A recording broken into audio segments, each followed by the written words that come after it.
And so the world of computers, there was no such thing as computers when I was in college and doing my doctorate work and postdoctorate work.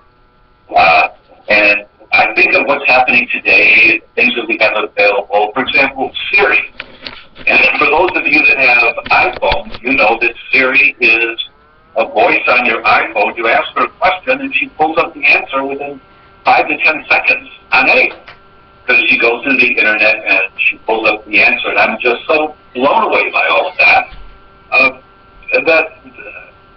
What's happened in the last 10 years is expands my consciousness every time I think about this, let alone what's going to happen in the next 10 years. Because, as we know, knowledge increases exponentially, not just 1 plus 1 plus 1, but 1 plus 1 equals 3. And when I was thinking about interviewing Dave, the vision that came up was a comet going across the sky, and I feel like I'm on the tail end of the comet, holding on for dear life in terms of being aware of the new technology that's coming out and how to use it. And Dave is riding the head of the comet. This is like, if you remember in the movie Titanic, where she's out on the bow of the ship and closes her eyes, spreads her arms and opens her eyes, and the whole universe is in front of her. Well, our guest today is standing out in the front of the comet, and how do you apply this technology to our everyday life? So it's a great pleasure to welcome Dave Asprey to our show. Dave runs the Bulletproof Exec blog about human performance, and there's so much more I could say about that, but just start by saying welcome, Dave, and thank you for being on the show. It's a great pleasure to be on the show with you today. Thanks for having me. Thank you. So to begin with, could you tell us what is Bulletproof Exec? Bulletproof Executive is a blog and a podcast that is now seen by millions of people. The podcast has been ranked #1 on iTunes in health. There's about 50 episodes. And the blog gets about 600,000 people a month who come to learn more about how to upgrade themselves from like a cellular biochemical perspective, but also from a neurological and even a cognitive perspective. My background is computer hacking. I helped to create modern cloud computing as we know it, and I've spent my career as an executive in Silicon Valley, innovating and disrupting technology fields. Along the way, I lost 100 pounds, and I added more than 20 points to my IQ. And I went from being a very overweight, antibiotic-laden, sickly young man, to be perfectly honest, who succeeded despite all of that. And along the way, I spent $300,000 upgrading myself. And it occurred to me that it's just not okay that I suffered as much as I did, and it took as much time and as much money and as much effort to bring myself back to the natural level of health and performance that I think everyone has. It's just that it's been blocked by a whole bunch of different things. So I put the research up. I also run an anti-aging research group, or maybe more education group is the right word, a nonprofit that's been around for nearly 20 years in Silicon Valley called the Silicon Valley Health Institute. And we've got 10 years worth of video online for free of lectures on all sorts of amazing health topics. So I believe very strongly in sharing this information, and people like it, and people who maybe wouldn't normally learn about gluten intolerance come to the blog because they want to learn about how to look better or feel better or perform better, and then suddenly they realize that gluten and many other things may be a part of the equation. Yes. Yes. So for some of our listeners, and this is a very basic concept or term, and please excuse the simplicity of it, but can you explain what hacking is and what biohacking is? Hacking has kind of a bad connotation because that's what computer hackers, those bad guys, do. But the real hackers who started out are the guys who built the internet. They're the guys who built most computers. They're the guys who built the iPhone. They're people who see the world in a different way, and they say, oh, there's a problem. How do I get around it? And they usually have a systems thinking perspective on it. So a typical non-hacker person will say, oh, there's a door. I guess I'm stuck. And a hacker will say, is the lock pickable, or can I go through the window? And it's about this sort of unstoppable way of thinking where everything is a system. You probably wouldn't know this, unless you're in the field of computer security. But in the movies, someone will, I need to get in, I better hack the firewall. But a real hacker actually goes to the parking lot and drops a really expensive USB drive in the parking lot. And knowing an employee is going to pick it up and plug it into their computer, unknowingly infecting their computer. Right? So there's ways around. And when you have that mindset, it comes from engineering, it comes from Silicon Valley culture, you can apply that to the human body. And we build models that include all sorts of variables that are unknown so far. It's different from the art of practicing medicine, which I'm married to a physician, and I very much respect what doctors do and what you do, Tom. And there is a shared element of troubleshooting, but there's also maybe a bit of irreverence that's built into the hacking culture, and it shows through in biohacking, which is the idea of taking these systems thinking techniques and applying them to different processes in the body to see how it affects the whole system. So it's kind of at the cutting edge of what people are doing with themselves. If the old school was, make sure you jog a little bit every day and eat a sensible diet, the hackers are saying, what's the least amount of jogging I could do every day in order to get the most benefit, and what exactly should I be eating in order to have the most energy, the least body fat, and to not have to worry about eating and still enjoy my life and what I do. So it's a way of just kind of taking it to the next level, and what we learn from biohacking trickles down into the stuff that everyone can do, just like the things we learn in Formula One race cars end up as seatbelts and airbags 15 years later in the Toyota Camry you may drive. Well, that is an excellent explanation, and thank you. It really helps me to understand what hacking is and biohacking is, and I guess the terms that I would have used is thinking outside the box, but it's much more elaborate than that. And you're telling our listeners that by exploring your own health this way, you increased your IQ by 20 points, and you lost over 100 pounds? Yeah. I weighed 300 pounds in my mid-20s, and I lost about 50 pounds in 3 months when I made some changes, which included inadvertently removing gluten from my diet. I didn't realize that that was an important variable. And then the other 50 pounds were really difficult to lose, and that's where I learned about the weaknesses of the Atkins diet, and I learned about other things that affect inflammation in the body, and really drilled down into all causes of inflammation that I could identify, and looked at the importance of each, and then came up with a stack-ranked bulletproof diet, which is absolutely gluten-free, but it includes a lot more other small toxins that you wouldn't think would have an effect on you. And it turns out the first place you'll have an effect is on cognitive function and mental performance. And if it's something that makes you feel sick, you're pretty far down the pipe, because the first things that happen are very subtle changes in the way your body moves. Biohackers, by definition, focus on data. So it's really important to have a sense of wellness. How do I feel right now? And you can say on a scale of 1 to 10, how do I feel?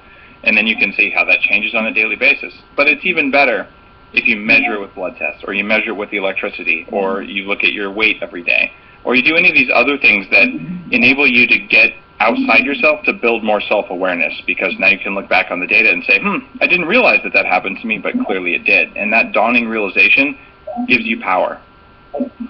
Yes, it takes it out of the realm of just how you feel, and the more biomarkers that you can use consistently and compare, you've got more evidence of whether you're on track or you need to tweak it a little bit, modify it. That was something that I didn't realize, and there's 2 models. There's the quantified self model of behavior change, and this has become really popular. And there you gather your data over a period of time. And then at the end of the day, or end of the week, or end of the month, you look at your data and you say, what happened?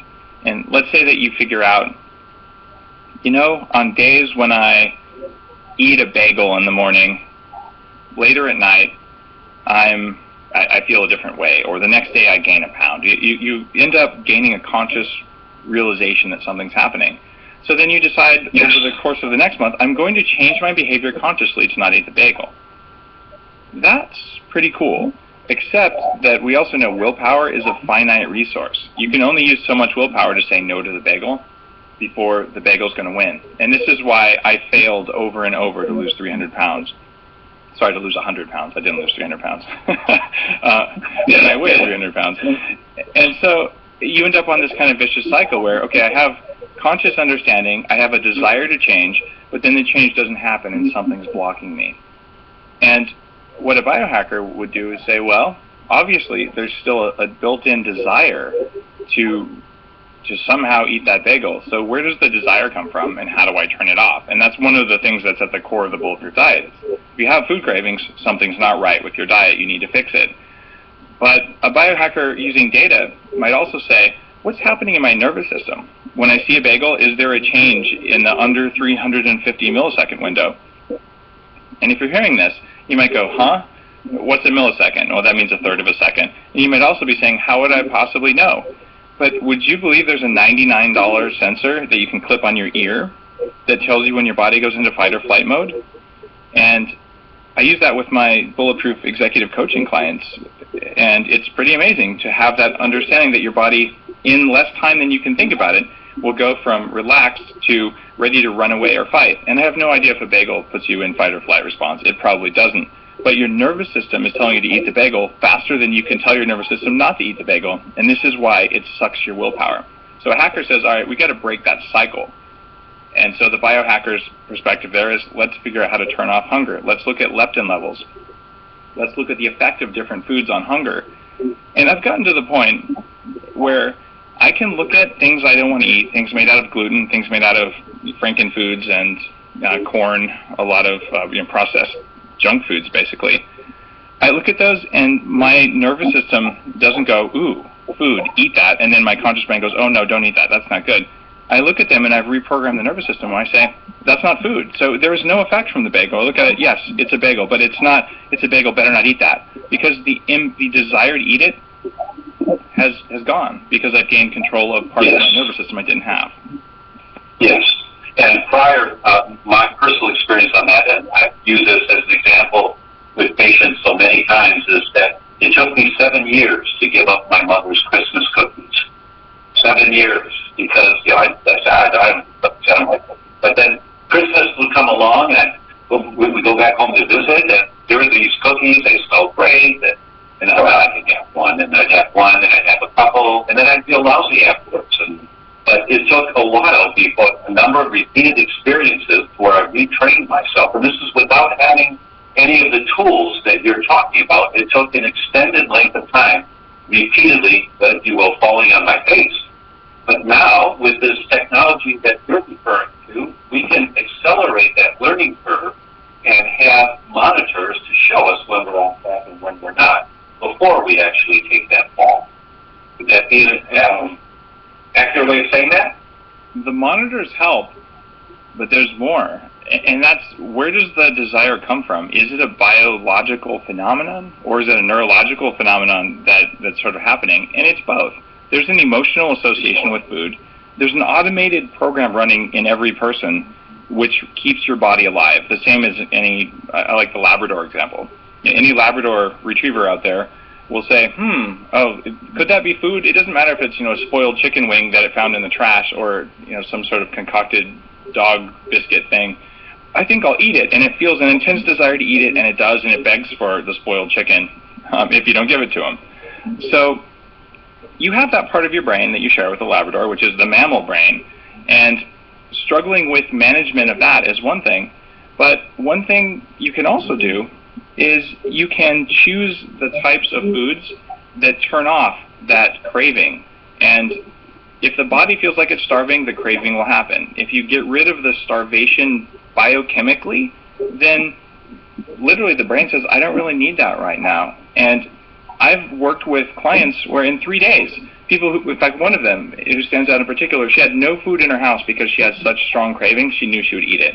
Really massive sugar addict, ate cookies all the time. 3 days of, in this case, it was bulletproof coffee in the morning, and she lost all food cravings. Her body got the food it was craving, and she was done. She could look at food, and the food lost its power. That's also biohacking, even though we didn't measure her nervous system. I had to do that at night, but that was a different thing. Yes, that's such a great example, and leads us right into how we develop such deficiencies and cravings unknowingly.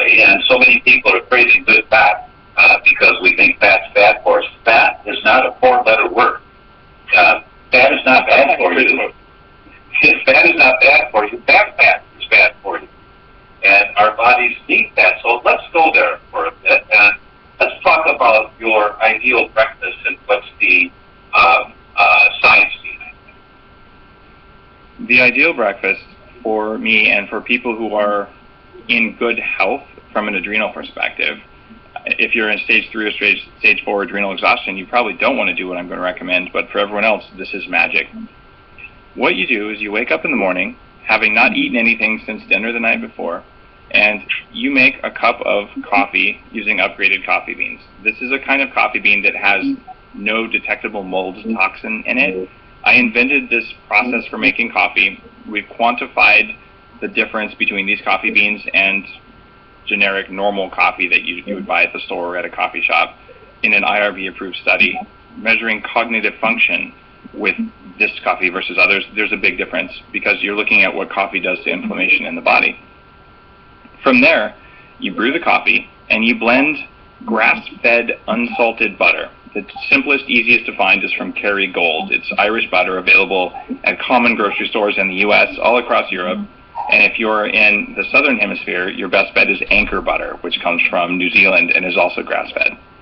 So you blend at least 2 tablespoons and up to 6 if you are really fat deficient. Some people crave a lot of fat if they can digest that much fat. And then you add upgraded MCT oil, which is also something that I manufacture. It is 6 times stronger than normal coconut oil in delivering specific medium-chain triglycerides that the body uses for energy. The reason you do this, if you have that for breakfast, you blend it, it's really delicious. It's frothy and creamy and satisfying in a way that you haven't felt before. Well, you drink that, and then you realize you have amazing mental focus. You have zero desire for food. Snacking is not even on your mind. And by about 2 o'clock in the afternoon, you realize you could eat, but you're not going to die if you don't. And it's liberating to feel that way for the first time, because I spent much of my life, I'd have to end meetings early at 11:45, because if I didn't get something in me, I was going to eat the guy sitting next to me. You get severe cravings, you get tired, you get angry and cranky and moody, and you can't perform. And if you're dealing with your kids, you're going to yell at your kids. And if you're dealing with your boss, you're going to yell at your boss. It doesn't really matter. It's not good for you. So when you do this for breakfast, it causes a couple things that you wouldn't expect. The first one is that you get the benefits of intermittent fasting, which is a relatively new protocol that's just gaining awareness. And in that model of eating, you eat a normal amount of calories every day, but you eat them in a window that's only, say, 6 or 8 hours long. So you skip breakfast, you have a late lunch, and it's big, and a dinner that's big. I've eaten using intermittent fasting, or the modification that I created, bulletproof intermittent fasting, for, wow, it's got to be 4 years now, 5 years now maybe. And the cool thing is that when you do this, your body gets just fat. It doesn't think that you stopped to fast. Only protein or sugar makes your body think you stopped fasting. So you get benefits of cellular autophagy. And your cells normally burn glucose all the time, especially if you eat a normal Western diet high in carbohydrates and gluten and everything else. When you are fasting, because you slept all night without eating when you were asleep, and then you take this medium-chain triglyceride oil, the upgraded MCT, it causes your cellular energy to form via an alternate pathway. It takes about 26 steps for sugar or glucose to turn into ATP in your cells. When you use the upgraded MCT, there's an alternate pathway where ketones form directly from the MCT, and they turn into BHB and then coenzyme A and then ATP. So it's a shortcut into the Krebs cycle. Imagine if you were, say, driving a hybrid car. You can run off just the battery, you can run off just the gas, or you could run off battery and gas at the same time. If you wanted the most power and the most metabolic flexibility there, you would want the option to do all of the above. Most people have never really experienced what it feels like to run off gas versus electricity. And in my opinion, fat is a better form of gas, and electricity is more of a sugar thing, or maybe you could flip them around. It doesn't matter. But if you're only burning one form of fuel instead of two, you're not feeling very good. And your brain in particular really benefits from these triglycerides. Gluten has probably done the damage to your brain. It hurts mental focus. But when you get ketones in there, you can actually make energy in areas where normal glucose metabolism doesn't happen in the brain. And the effects they're so strong that it's hard to imagine. But I don't know anyone who hasn't felt it except a couple people who got too stimulated because their thyroid was underactive, and when their metabolism turned on, it turned up their thyroid activity to the point they felt flighty, and they had to back off on the MCT or back off on their thyroid meds. You can imagine how amazing that is. Yes. Let me just summarize for our listeners now. For the practitioners who are listening, I know there have been thousands. I'm sure they followed that completely. And for the general public who is listening, there's a couple of things that you should know. And one is that there are many studies that show one of the ways to enhance the field of what's been referred to as anti-aging, maintaining your youth and vitality, maintaining optimal function, is by calorie restriction in terms of fasting. There's no question that when we fast, we turn on genes for survival. So we become much more efficient in the use of the calories that we're taking in, and we don't need as many calories. And in the last 5, maybe 8 years, papers have been coming out that have been talking about short-term fasting that Dave is referring to, which is after dinner, you don't eat for at least 12 to 16 hours, and during that time period, your body will start to turn on the genes for survival, for longevity. And there are many papers coming out on that now that talk about this concept. So what Dave is referring to, and he's being very kind about it and not going over our heads, is well versed in the science. And in my introduction, I said that I was blown away by meeting Dave Asprey, because this is the concept that he introduced me to, using butter, lots of butter in your coffee. And I couldn't fathom it until I tried it. And I tried Dave's coffee and every day for a week, and I'm convinced that I don't think it's very difficult to say everyone should do anything, but I do believe that a large percent of the population, if they try this approach, they're going to find that they function better, their energy's up, their brain is working better. This is revolutionary, and once again, standing at the head of the comet as it's going across the sky in terms of concepts.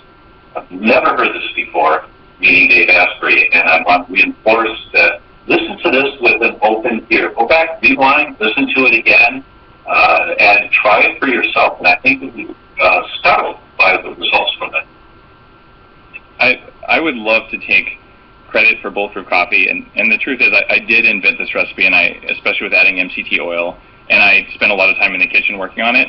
But the real genesis for this idea came from another group of biohackers, and that's the Tibetan Buddhists. They didn't have cool sensors and scales and Google. So what did they do? They sat still for years on end and meditated and asked themselves, what's my brain doing now? What's my brain doing now? I went to Southeast Asia. I traveled to Mount Kailash, which is the headwaters for the Ganges and Indus rivers, and the most spiritual mountain for Hindus and Buddhists. I'm not Hindu or Buddhist, but I thought it would be kind of interesting to see this amazing place that's held by billions to be sacred. So I took 5 days in a 4-wheel drive across Tibet to get there, and had an amazing experience. But when I got there, it was very high altitude, and I've done high altitude mountaineering, and I realized I'm a little off. But then I had some yak butter tea, the way they serve it in Tibet, and I felt amazing. I really just felt like I'd been awakened.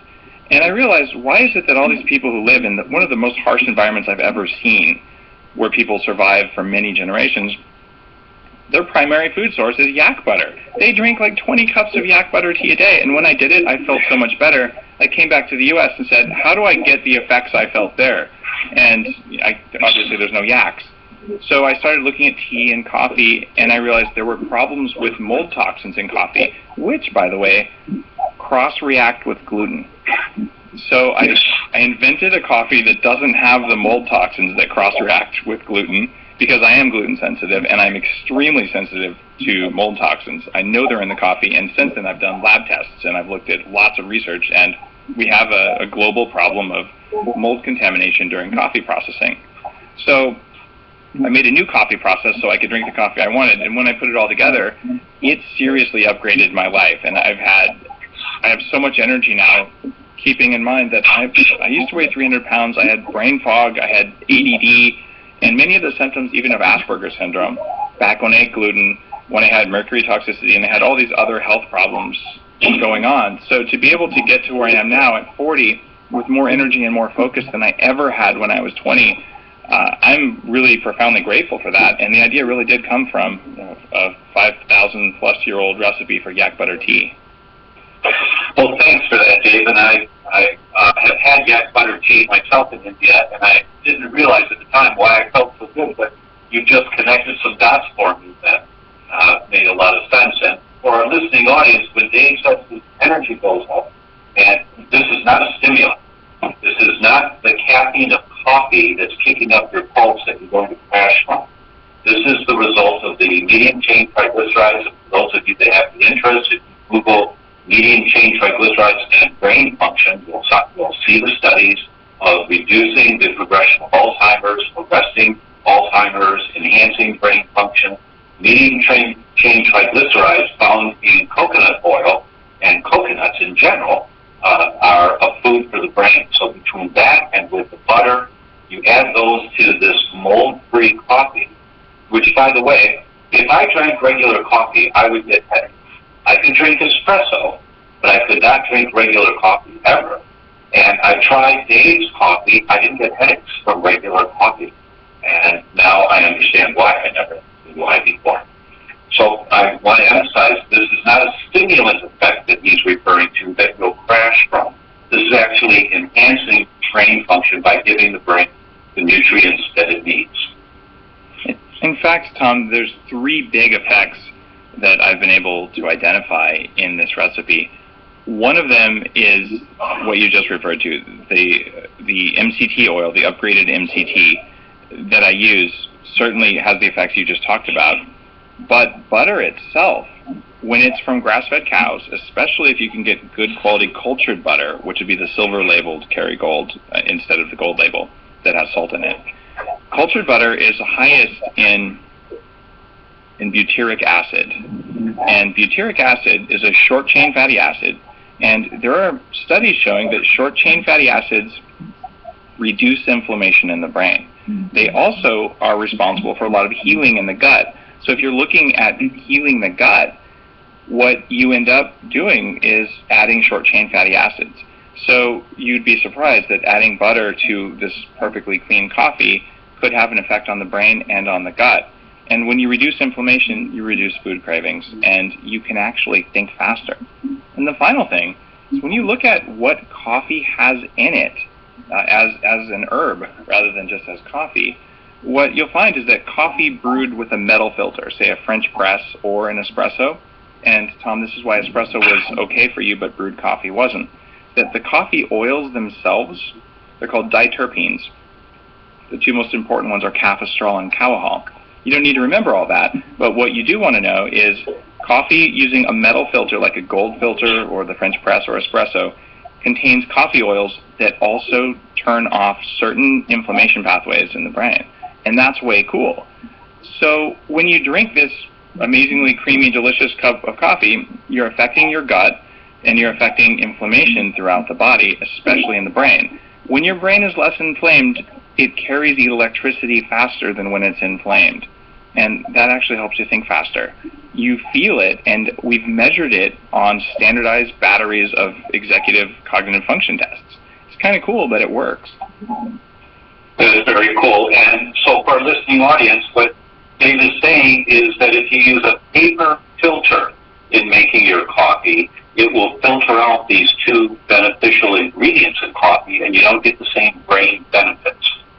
Whereas if you use a metal filter, French press or espresso maker, something like that, now espresso makers that are using those inserts, Dave, well, what about those inserts? Most of the paper pods you don't want to use on an espresso maker. You can use at least some forms of K-Cup, the ones from Keurig. There are alternative manufacturers of those who make cups that contain fibers that don't absorb coffee oils.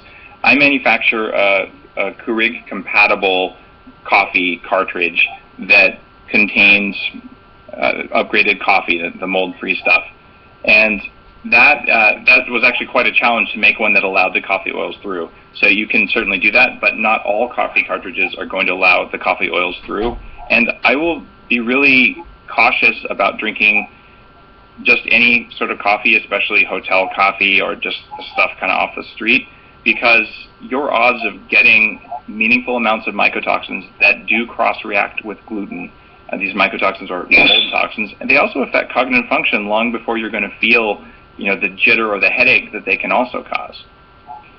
Yes, and for our listening audience, we of course have been speaking about cross-reactivity with Dr. Borjdani, so we're familiar with that, and the mycotoxins, the molds or fungus in coffee can cross-react with gluten, so that you may be gluten-free, but if you're having regular coffee, your body may think you're still getting gluten exposure, increasing your antibodies to gluten and increasing the autoimmune antibodies that you may be personally vulnerable to.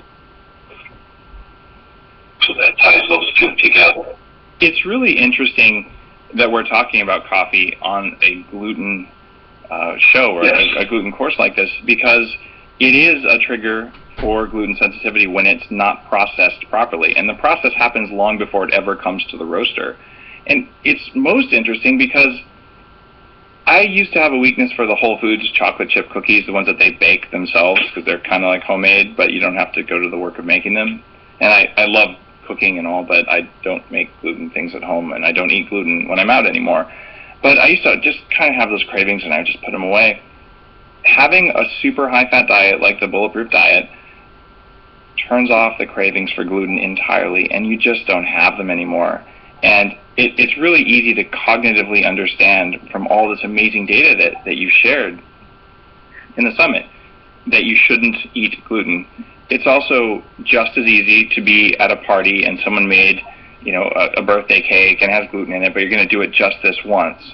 And that's a mismatch between kind of the timing of the different parts of your brain. But if you go to that party and you had Bulletproof coffee for breakfast, you'll be able to rationally analyze the decision to eat the cake instead of respond like that Labrador that says, "Ooh, cake, eat." And that kind of freedom is very liberating, at least for me it was. Yes, I agree. And for our audience, let me say that in terms of how to do this when you travel, we recently did a 3-week trip, and we took Dave's cake cartridge coffee cartridges with us. And we would and Dave had shared this technique with me in airports. Dave, can you talk about how you will drink your coffee in airports? This sounds a little obsessive, but this is what I do, and it's because normal coffee gives me headaches, and it slows me down, and I get a jitter and a crash, and I don't want to feel like that. So I go to, say, Starbucks or wherever in the airport, and I buy a bottle of water that I'm going to drink on the airplane. And I say, "Can I have a venti hot water, please?" And they give you a cup full of hot water. And then you ask for another cup to hold it in. So you have one empty cup, 1 cup full of hot water. You open up the Bulletproof, the upgraded coffee cartridge, and you dump the coffee that's inside it into the water, and you stir it with a little coffee stick. After about 4 minutes, all of the coffee grounds will just drop to the bottom of the coffee, and then you pour perfectly clean black coffee off the top from one cup into the other cup. And when you're done, you have a venti cup of coffee. And here's the thing. Starbucks was going to charge you, I don't know, $2, $3, $4 for that cup of coffee.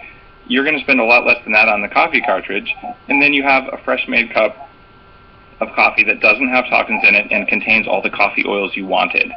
So it's kind of a neat thing in that you save money and you get to do this, and you may attract a few looks from people, and what they'll usually say is, "Oh, you really like good coffee, don't you?" Because no one likes airport coffee.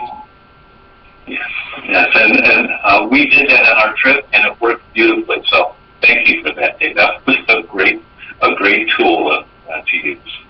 Sure, you're welcome.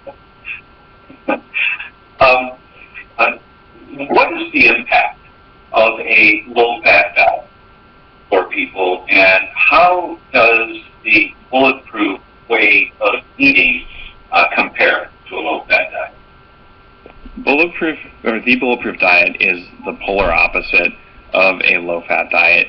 50 to 70% of calories on the Bulletproof diet come from good fats, and good fats are carefully defined as undamaged fats.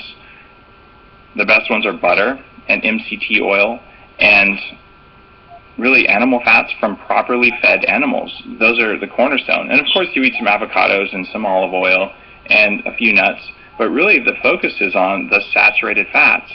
And when you compare what your hormones are made out of, what your cell membranes are made out of, and what your brain is made out of, you realize that having excessive omega-3 in the body is bad for you.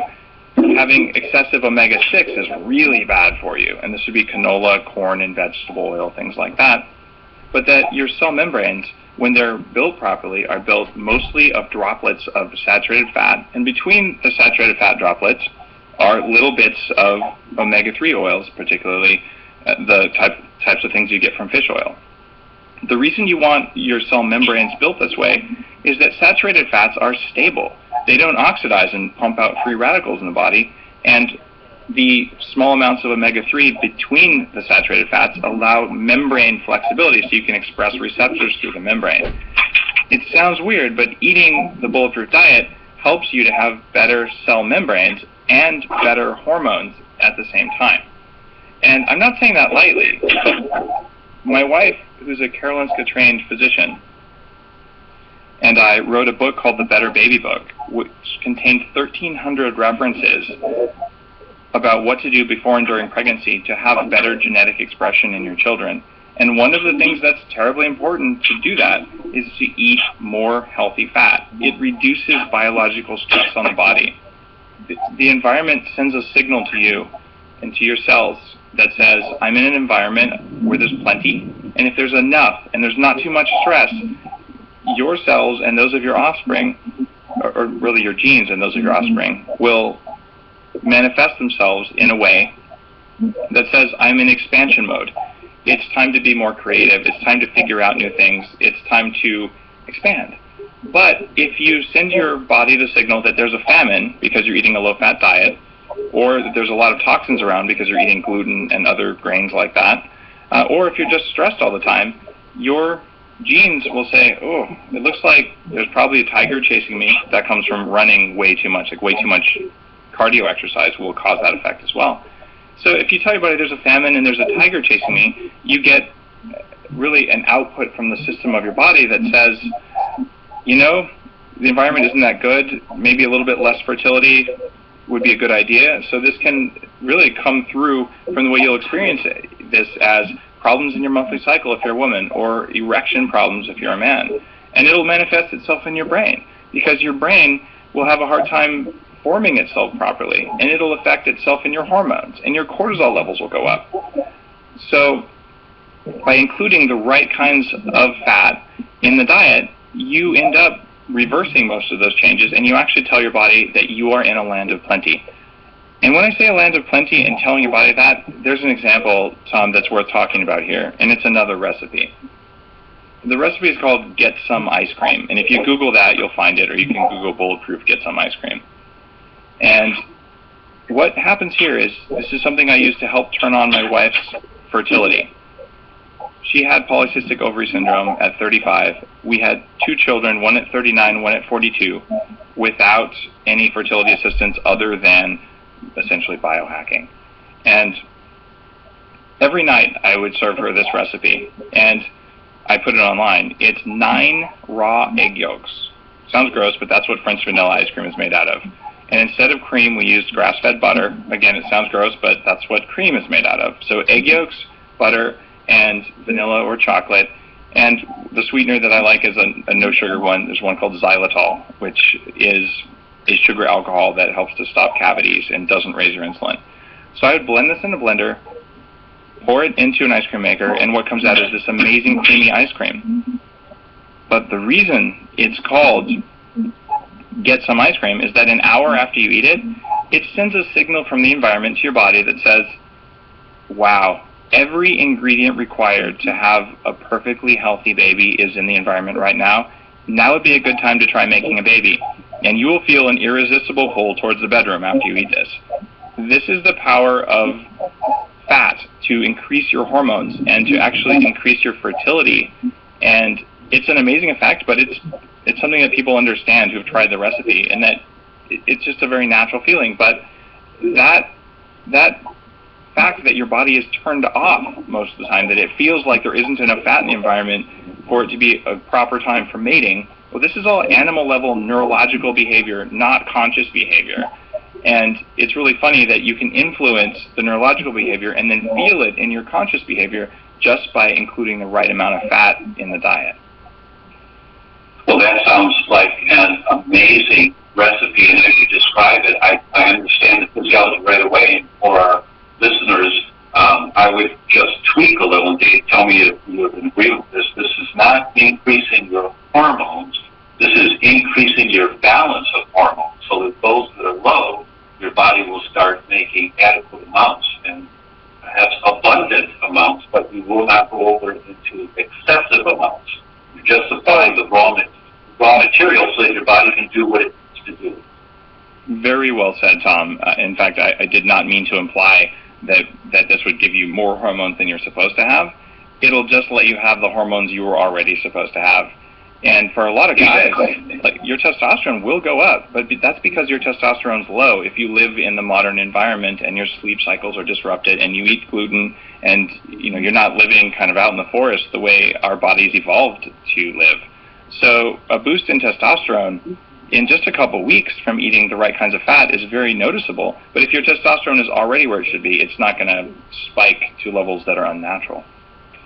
Right, full agree. This sounds like an excellent recipe for those who are experiencing or have been identified as having some hormone deficiencies. And I personally will be working with this recipe with some of our patients to explore it in more detail. But I have no qualms in beginning this. So for our listening audience, give this one a try.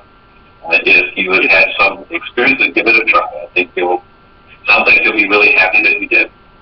You'll find the recipe on the Bulletproof Executive blog. Also, it's in the Better Baby book, which is at betterbabybook.com. It was just published in January by Wiley. Excellent. Oh, and congratulations on that publication. Oh, thank you, Tom. Dave, let me ask this question. For someone who has not been exposed to the concepts of bulletproof eating styles and who are experiencing it here today, how would you recommend they start?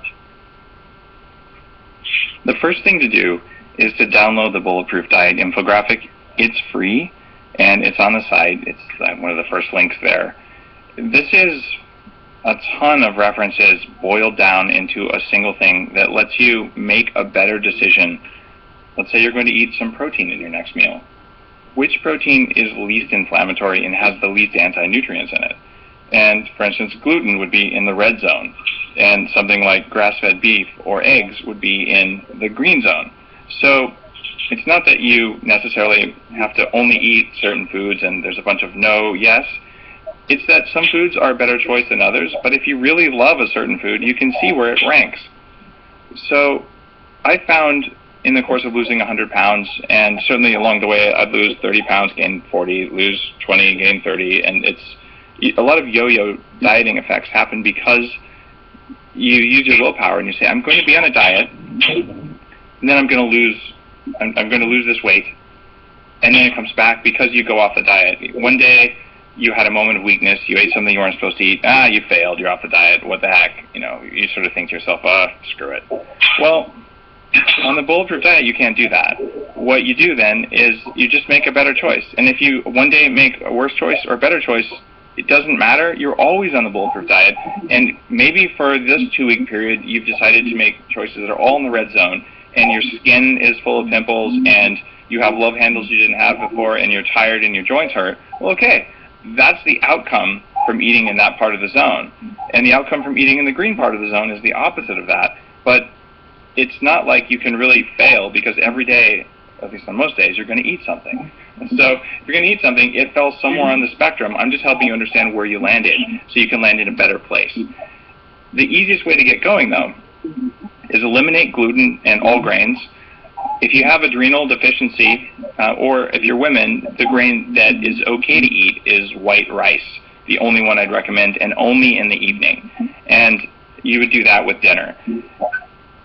If you have no adrenal dysfunction, you probably only want to eat rice or sweet potatoes or something like that, a carbohydrate, once or twice a week. So you have time for your body to go into ketosis, this fat-burning mode that turns your brain on in a major way. But if you stay in ketosis all the time, you drain your adrenal glands. So you want to go into ketosis, come out of ketosis. Go into ketosis, come out of ketosis. And on the Bulletproof diet, it's pretty easy. The upgraded MCT oil that's a part of the program helps you very easily go into ketosis. So you do Bulletproof coffee in the morning after a night of not eating, you're probably going to get some ketones in your blood, which is what you want. And then at night, a little bit of carbohydrate can help with sleep. So all of a sudden you find you're eating really good quality meat and fish and eggs and vegetables. And with your vegetables, their really main function evolutionarily is as a carrier for butter. You're trying to get 50 or 70% of your calories from fat, so don't skimp on the butter. Put it on everything. Everything will taste better. And while you're at it, add some sea salt. Particularly Himalayan salt is really good.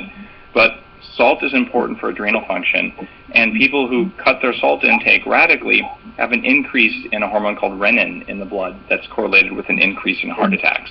So unless you're a specific type of salt-sensitive person with high blood pressure, you actually will probably benefit and have more energy if you add a little bit of salt to this food that you're eating. Well, Dave, that's a wonderful summary of how to begin and how to look at this whole program. So as I have reviewed your work on my own and done experimenting with it for myself, I can personally endorse that it is a valid approach that's well worth considering. And as our listeners have heard me say so many times now, there is no one diet that's right for everyone.